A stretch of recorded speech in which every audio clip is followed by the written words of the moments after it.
কারণ সবার সামনে হয়তো সে বলতে পারছে না, লজ্জা পাচ্ছে, শাই ফিল করছে, বাবা নাই মানুষের সংসারে, হয় না? এটা আপনারা হয়তো সবাই বুঝবেন না, আমরা বুঝি। যারা বাবা বা মা ছাড়া বড় হয়েছে অন্যের সংসারে, তারা এগুলো বুঝতে পারে। নবী সাল্লাল্লাহু আলাইহি ওয়াসাল্লাম এতিমদের প্রতি এত রহমদিল কেন ছিলেন? কারণ তিনি তো এতিম অবস্থায় বড় হয়েছে, তিনি তার কষ্টটা বুঝতেন। আমরা যদি এখানে যদি কেউ এতিম থাকেন, তিনি বুঝবেন এতিমের সাইকোলজি কেমন, তার চাহিদা কেমন, কষ্ট কেমন।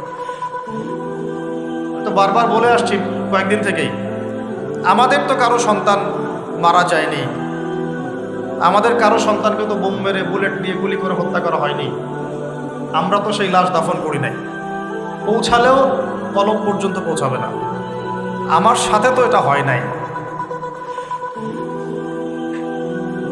তো ওই দিকে আমি পরে আসতেছি। চাচা আবু তালেব তাকে এত মহব্বত করেছেন, আমি ভাষায় প্রকাশ করতে পারবো। আর আমরা চাচা আবু তালেব সম্পর্কে অনেক সময় আলোচনা করি, কিন্তু তার চাচির কথা ভুলে যায়। তার চাচির নাম ছিল ফাতিমা।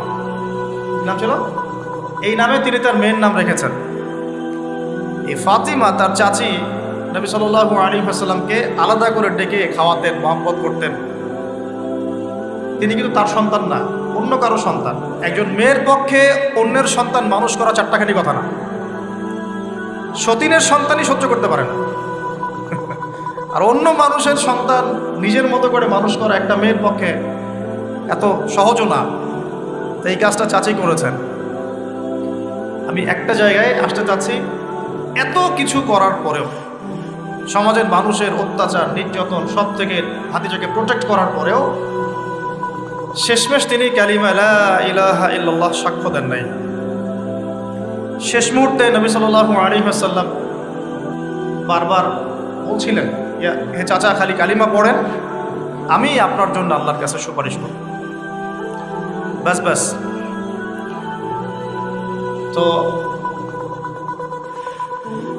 তিনি শেষ পর্যন্ত কালিমা পড়েন নাই।